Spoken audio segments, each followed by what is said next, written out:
बिहार की सियासत में अगर आप हनुमान नाम लीजिएगा ना तो ये बताने की ज़रूरत नहीं पड़ेगी कि आप किसकी चर्चा कर रहे हैं या किसकी बात कर रहे हैं। नमस्कार, आप फर्स्ट बिहार झारखंड देख रहे हैं और अभी हम खबर जो बताने जा रहे हैं, दरअसल वो खबर चिराग पासवान और उनकी एक तरफा मोहब्बत को लेकर के है। एक तरफा मोहब्बत इसलिए क्योंकि चिराग पासवान पर एक तरफ बीजेपी लगातार हमलावर है।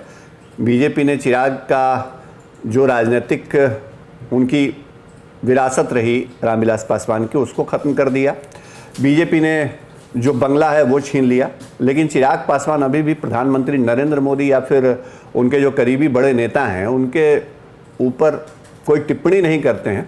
भले ही अलग बात है कि उनके प्रवक्ताओं की तरफ से लगातार ये बयान आ रहे हैं कि संविधान निर्माता बाबा साहब अम्बेडकर की प्रतिमा के साथ अपमान किया गया, रामविलास पासवान की तस्वीर फेंक दी गई, तमाम चीज़ें सोशल मीडिया पर, ट्विटर पर उनकी पार्टी के नेता बयान दे रहे हैं और लगातार उनकी तरफ से तस्वीरें और वीडियो शेयर की जा रही हैं। लेकिन चिराग पासवान बहुत ज़्यादा हमलावर अभी तक नहीं दिखते हैं, खासतौर पे सीधे प्रधानमंत्री नरेंद्र मोदी को लेकर के।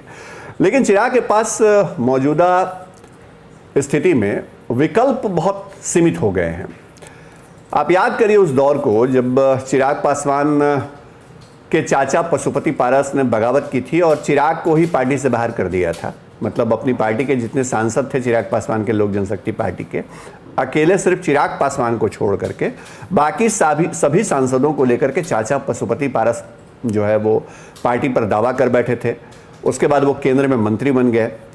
उस दौर में जब नरेंद्र मोदी सरकार में पशुपति पारस मंत्री के तौर पर शामिल हुए, उसके बावजूद चिराग पासवान ने नीतीश कुमार पे भले हमला किया लेकिन नरेंद्र मोदी के ऊपर हमला नहीं किया।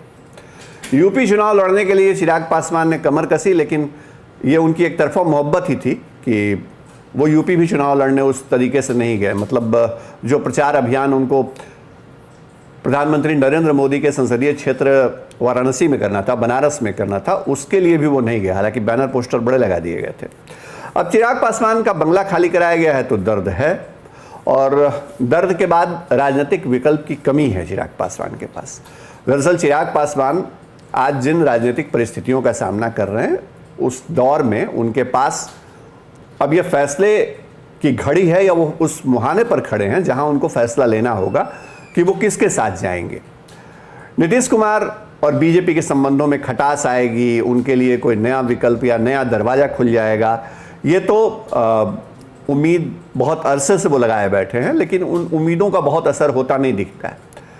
जब नीतीश कुमार के राज्यसभा जाने की चर्चा हुई तो देखिए चिराग पासवान को और उनकी पार्टी के नेताओं को लगा कि शायद नीतीश कुमार जाएंगे तो बिहार में बीजेपी लीड करेगी और बीजेपी लीड करेगी तो उनका एडजस्टमेंट हो जाएगा। लेकिन उसके बाद क्या हुआ, खुद नीतीश कुमार ने भी अब कह दिया कि वो राज्यसभा नहीं जाने वाले हैं। उनकी पार्टी ने कह दिया कि नीतीश कुमार ही मुख्यमंत्री रहेंगे। और तो और जो बीजेपी के जो केंद्र में मंत्री हैं वो भी कह रहे हैं कि नीतीश कुमार तो 2025 तक के लिए मुख्यमंत्री हैं ही। तो ऐसी स्थिति में उनके पास यानी चिराग पासवान के पास एनडीए में बहुत कोई सेफ स्पेस हो या उनकी एंट्री उस तौर पे हो पाए या उनको वो पुराना रुतबा या पुरानी जगह मिल पाए, ऐसी स्थिति नहीं दिखती है।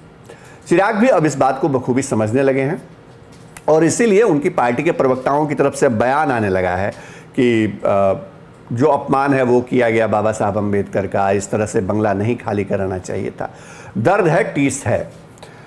लेकिन चिराग अब राजनीति के मौजूदा नज़ाकत को समझते हुए, सियासी नज़ाकत को समझते हुए विधान परिषद चुनाव में तेजस्वी यादव के लिए कहीं ना कहीं खड़े हो रहे हैं। जो कल ऑडियो वायरल हुआ चिराग पासवान की तरफ से कि आप चिराग पासवान की पार्टी ने अपना उम्मीदवार उतारा वैशाली सीट पे हाजीपुर में, लेकिन वो उनका ऑडियो हुआ कि आरजेडी कैंडिडेट को सपोर्ट करिए। मतलब चिराग पासवान अब कहीं ना कहीं आरजेडी की तरफ, तेजस्वी यादव की तरफ बढ़ते दिख रहे हैं या कम से कम उस तरफ अब उनकी करीबियाँ नज़दीकियाँ ज़्यादा दिख रही हैं। हालांकि ये उस दौर में भी नहीं दिखी थी जब लालू यादव ने कहा था कि चिराग जो है वो भविष्य हैं। तेजस्वी यादव जिस तरह भविष्य हैं उस तरह चिराग भी भविष्य हैं। लालू यादव वेलकम करने को तैयार खड़े थे चिराग पासवान का, लेकिन चिराग पासवान को उस वक्त तक नरेंद्र मोदी के लिए जो उनकी एक तरफा मोहब्बत है वो इस तरह उनके सर पे उसका खुमारी थी उसकी कि वो लालू यादव या तेजस्वी यादव की तरफ आगे नहीं बढ़ पाए थे। लेकिन अब उनके पास बहुत कम विकल्प हैं। बीजेपी ने जितना बुरा करना था उनका बुरा कर दिया है। अब उनको लग रहा है कि अब राजनीति जिंदा रखनी है तो हमको अब विकल्प जो दूसरा है उसकी तरफ जाना होगा।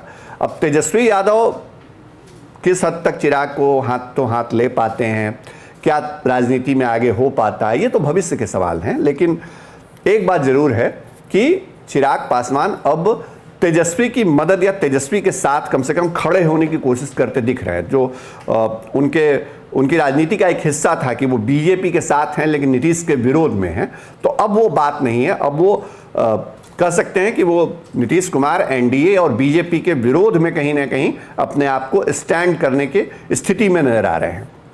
अब ये भी सवाल है कि उनकी राजनीतिक हैसियत क्या बचती है, कितना जनाधार उनके पास है, कितना फायदा उनके नए सहयोगियों को हो सकता है। उन सब का आकलन जो राष्ट्रीय जनता दल है या तेजस्वी यादव या लालू यादव हैं ये भी करेंगे। लेकिन एक बात जरूर है कि चिराग पासवान की राजनीति आगे आने वाले कुछ वक्त में अगर नई धारा की तरफ बढ़े, नई दिशा की तरफ बढ़े तो बहुत आश्चर्य मत करिएगा, क्योंकि श्याम रजक अभी पहुंचे हैं थोड़ी देर पहले। चिराग पासवान का कार्यक्रम है बक्सर में, वो निकलने वाले थे लेकिन उसके पहले श्याम रजक पहुंचे, दोनों के बीच मुलाकात हुई। श्याम रजक का जाना, मुलाकात करना कोई बहुत बड़ा घटनाक्रम है हम ये नहीं कर रहे हैं, लेकिन एक बात जरूर है कि चिराग पासवान का एक तरफ विधान परिषद चुनाव में तेजस्वी के उम्मीदवार के लिए अच्छी बातों का कहना, एक ऑडियो का वायरल होना, दूसरी तरफ पीएम मोदी और जिस बड़े नेता का नाम वो नहीं ले पा रहे हैं, अब तक साहस नहीं दिखा पा रहे हैं चिराग पासवान, बीजेपी के उन बड़े नेताओं की तरफ से दिए गए भरोसे का टूटना, ये तमाम ऐसे घटनाक्रम हैं जिसके बाद शायद चिराग पासवान अब निर्णय की स्थिति में आ सकते हैं आगे वाले दिनों में। बहुत देर उनको शायद नहीं करनी चाहिए, ये वो भी समझते हैं, क्योंकि अब उनके पास नीतीश कुमार के रहते कम से कम, या चाचा पशुपति पारस के केंद्र में मंत्री रहते, बहुत कोई कुछ उनके लिए बचा नहीं है बीजेपी के पास रहने के लिए, या एनडीए में उनके भविष्य को लेकर के बहुत संभावनाएं नहीं बची हैं। सियासत में आगे क्या होगा कोई नहीं जानता, लेकिन ऐसी राजनीति की खबरें हम आपके लिए लाते रहते हैं। फर्स्ट बिहार पर ऐसी खबरें आपको कैसी लगती हैं जरूर बताइएगा, आपके कमेंट का हमको इंतजार रहता है। नमस्कार। लोग यहाँ दिल्ली बंबई में घर पर घर खरीदते जा रहे हैं, और एक ये साहब है कि अपना घर बेच दिए। वाह, रिटायरमेंट का पूरा पैसा लगा दिए थे दिल्ली में घर लेने के लिए। अरे बाबूजी, तो अपना एक नया घर खरीद भी तो रहे हैं ना। नया घर खरीद रहे हैं? कहाँ? पूर्णिया में। पूर्णिया में? हाँ।